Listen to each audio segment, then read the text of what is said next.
트럼프 전 대통령이 공화당 대선 후보로 공식 지명됐습니다. 피격 사건에도 불구하고 예정대로 일정을 진행 중인 트럼프는 마지막 날인 오는 18일 후보 수락 연설을 합니다. 트럼프 전 대통령은 부통령 후보로 39살 제이디 벤스 상원 의원을 낙점했는데요. 지난 1952년 이래 최연소 부통령 후보입니다. 국립외교원 미주연구부 민정훈 교수 연결해 얘기해 보겠습니다. 교수님 안녕하십니까? 예, 안녕하세요. 네, 트럼프 전 대통령이 미국 공화당 전당대회에서 대선 후보로 공식 선출이 됐습니다. 일찌감치 다른 후보들이 사퇴를 하면서 후보가 확정이 됐던 만큼 일종의 통과 의례라고 볼 수 있을 것 같은데요. 어떤 의미가 있을까요? 예, 그렇습니다. 말씀해 주신 것처럼 트럼프 전 대통령이 이번 공화당 경선에서 압도적인 1위를 유지하면서 3월 중순에 대의원 과반을 확정해서 사실상의 공화당 대선 후보로 낙점이 됐죠. 예. 그렇지만 그 공식적으로 대선 후보로 선출되는 것은 전당대회에서 하는 것이기 때문에 절차상으로 남아있었던 부분이고요. 그럼에도 불구하고 전당대회라는 것은 공화당 경선 기간에 있었던 그런 그 당내 분열과 아픔, 이런 부분을 치유하고 또 다가오는 대선을 승리하기 위해서 어떻게 보면 당내에서 축제 형식으로 개최가 되는 출정식이에요. 그렇기 때문에 이 전당대회를 통해 가지고 이제 그 트럼프 전 대통령을 공식적인 대선 후보로 추대를 하고 이걸 통해 가지고 전국적으로 트럼프 전 대통령을 알리고 긍정적인 메시지를 발산하는 거란 말이에요. 그렇기 때문에 그 자체로 정치적 의미가 있고 대체로 연구 결과를 보면 전당대회가 끝나면 긍정적인 보도가 많이 나오기 때문에 네. 해당 대선 후보에 대해서 한 5% 정도의 지지율이 상승하는 이런 모습도 보인다고 알려지고 있습니다. 네, 이게 호명 투표에서 트럼프 전 대통령이 대선 후보로 확정된 거잖아요. 어떤 방식인지도 설명해 주시고요. 현장 분위기는 어땠습니까? 아무래도 그 위스콘신 미러키라는 그 대표적인 경합주의 그 중심에서 이번 전당대회가 개최가 되는 거고요. 그리고 미러키에 있는 파이서브 포럼이라는 장소에서 개최가 되고 거기에서 이제 거기 행사장에 각 주에서 온 대의원들의 이제 대표들이 모입니다. 그래서 각 주별로 이렇게 도회를 하고 있다가 이제 그 호명 투표를 하게 되면 그 각 주의 대표가 주별로 돌아가면서 나와가지고 우리 주는 트럼프 전 대통령을 공식적으로 지지한다. 이 부분에 대해서 발표하는 거죠. 그러면 그걸 들으면서 관련된 그 지지자들이라든지 그 주 관계자들이 이제 환호를 하면서 굉장히 네. 분위기를 이렇게 띄우는 그런 겁니다. 그래서 축제의 장이라고 할 수가 있습니다. 네, 영상만 봐도 분위기가 굉장히 뜨거워 보이는데 아무래도 트럼프가 피격을 당한 지 이틀 만에 열린 전당대회여서 경호가 무척이나 심했을 것 같은데요. 현장 분위기 어땠다고 들려집니까? 그렇습니다. 말씀해 준 것처럼 트럼프 전 대통령이 피격을 당했던 사건하고 별로 시간이 떨어지지 않았기 때문에 얼마 되지 예. 않았기 때문에 굉장히 경호가 엄중했죠. 그리고 특히 이번에 그 트럼프 전 대통령이 피격을 당할 때 과연 적절한 경호가 이루어졌느냐 이 부분에 대해서 미국에서 논란이 일고 있기 때문에 아무래도 그런 부분을 더 의식해가지고 어떤 그 행사장 주변 경호에 보다 더 엄중한 그러한 그 조치를 취했던 걸로 알고 있습니다. 그럼에도 불구하고 공화당은 총기 소지를 갖다가 허용하는 그런 정책적인 그 노선을 보여주고 있기 때문에 행사장 밖에서는 오하이오 주에서 총기 소지하는 것에 대해서 굉장히 자유롭기 때문에 이러한 부분이 적절한 것이가 이런 논란도 불고 있습니다만 어쨌든 행사장 안에 어떤 그 경호 조치는 굉장히 엄정하고 삼엄하게 이루어졌다 이렇게 생각을 하고 있습니다. 네, 트럼프 전 대통령은 지난 피습 이후에도 SNS를 통해 나는 건재하다라는 입장을 밝히기도 했고요. 영상을 통해서 또 전용기에서 내리는 모습을 공개했었는데 이번에 직접 공개석상에 등장을 해가지고 입장을 내놓을 가능성 어느 정도라고 보세요? 그러니까 이번 원래 그 전당대회를 개최를 하면요, 그 트럼프 전 대통령이 이제 처음 출마 2016년 이전에는 네. 전당대회가 3, 4일 정도 개최가 되잖아요. 그러면 네. 대선 후보는 마지막 날만 모습을 보였어요.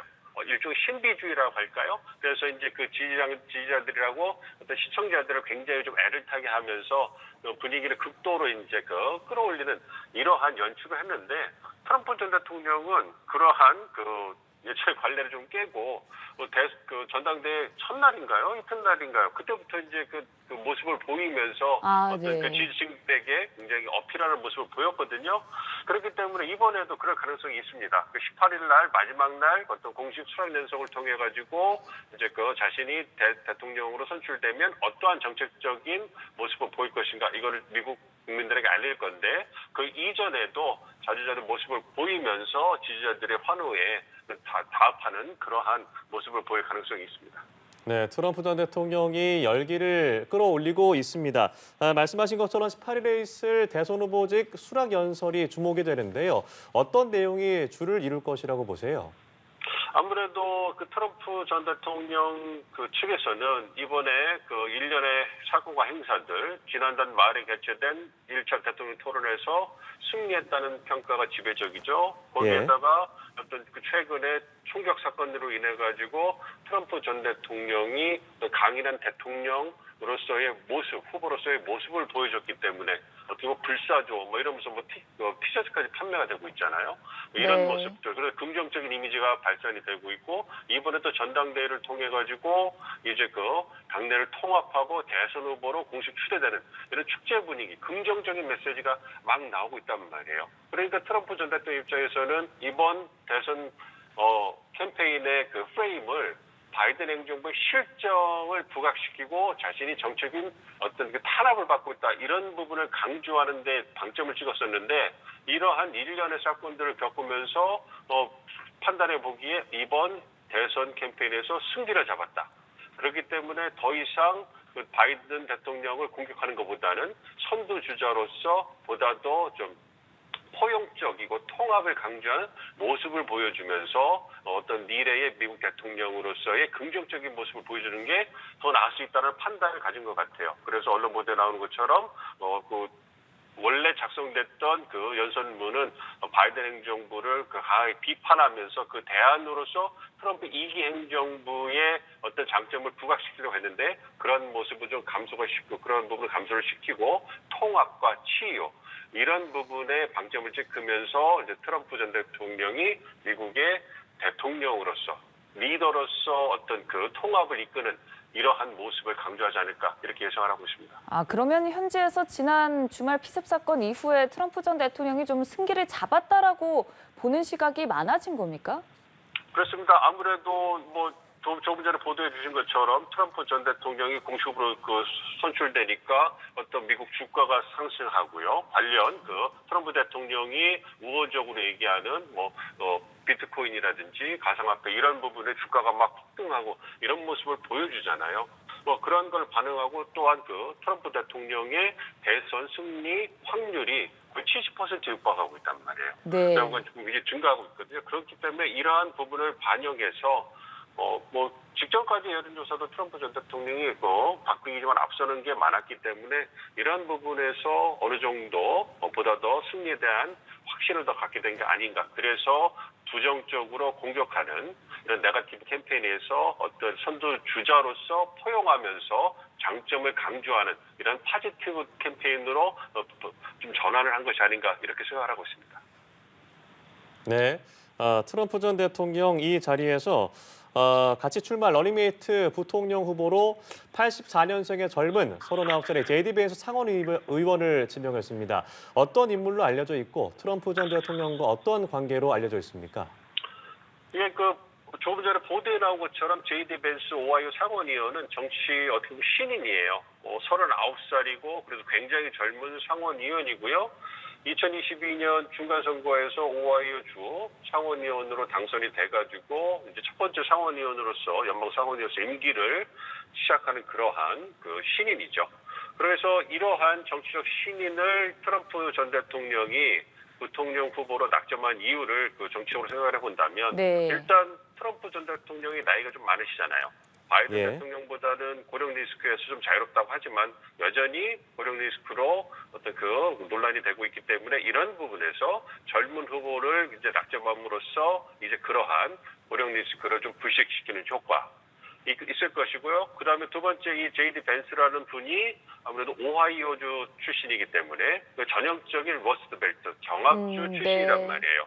그렇기 때문에 그리고 어떤 그 벤스 의원을 갖다가 부통령 후보로 낙점하면서 트럼프 전 대통령이 얘기한 것처럼 어떤 그 벤스 의원이 펜실베니아, 미시간, 위스콘신, 오하이오, 미네소타 같은 이런 부분에서 로스트벨트 지역에서 어떤 선거 운동하는 데 있어서 많은 도움을 줬다. 특히 노동자, 농민에게 어떤 그 미국 우선주의를 설파하는데 적극적인 역할을 했고 앞으로도 그런 부분에 집중할 거다. 이런 부분을 얘기했거든요. 그러니까 이런 경합주, 로스트벨트 지역의 경합주 노동자, 백인 노동자 표심을 잡기 위한 그러한 정치적 선택이라고 볼 수 있고요. 네. 마지막으로 조금 예상을 뛰어넘은 건 뭐냐면 아무래도 트럼프 전 대통령이 이번에 그 좀 강경 보수 극우 메시지를 냈기 때문에 중도 확장성을 위해서 보다도 중도 성향의 인물을 선택하지 않을까 이러한 예상이 있었는데 그러한 예상을 뒤엎고 강경 보수로 알려진 제이드 벤스를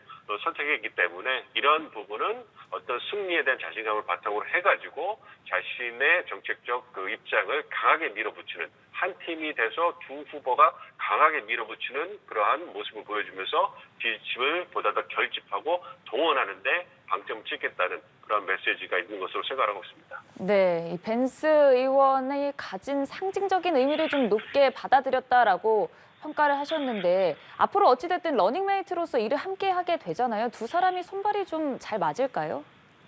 아무래도 벤스 이제 부통령 후보가 트럼프의 복제품이다 이런 비판도 받고 있고 네. 아바타다 이런 평가도 받고 있기 때문에 이 일관된 정책적 모습을 그 방향을 이제 선거 캠페인을 보이는 데는 긍정적으로 작용하고 있고요. 네. 그리고 이제 트럼프 전 대통령이 절대적으로 복종을 하면서 트럼프의 정책적 방향을 적극적 홍보하는 그러한 전도사 역할을 충실히 할 거라고 생각을 하고 있습니다. 그 말씀드린 것처럼 러스트벨트 지역 경합지로 돌아다니면서 젊은 층 그리고 전형적인 흑수저에서 아메리칸 드림을 잃은 분이기 때문에 아무래도 노동자의 삶을 내가 잘 이해하고 어떤 그 중산층의 삶을 잘 이해한다. 이런 메시지를 던질 때 아무래도 유권자들에게 더 가깝게 갈 수 있거든요. 그런 부분에서 강점을 가질 수 있다 생각을 하고 있습니다. 네, 이 앞서 벤스 의원과 관련해서 트럼프 복제품이다라고 하셨는데 사실 이게 바이든 대통령이 일정을 소화하면서 인터뷰에서 그런 얘기를 했던 거거든요. 또한 이제 자신의 SNS에 비판적인 글을 올리기도 했습니다. 꽤나 불편한 심기를 드러낸 것 같은데요.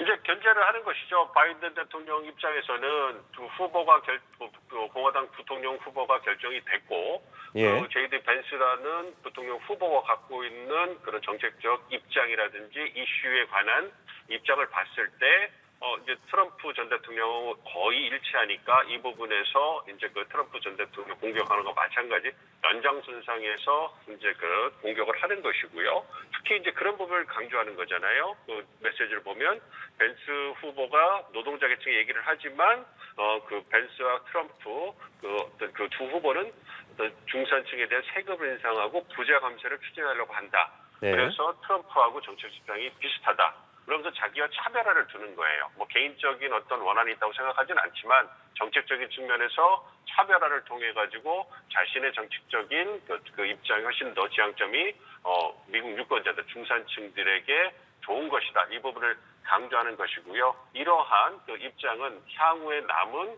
캠페인 기간 동안에 바이든 캠프에서 지속적으로 부각시킬 거다. 이렇게 예상을 하고 있습니다. 네, 알겠습니다. 교수님 말씀 여기까지 들어보죠. 민정훈 교수와 함께했습니다. 고맙습니다. 예, 감사합니다.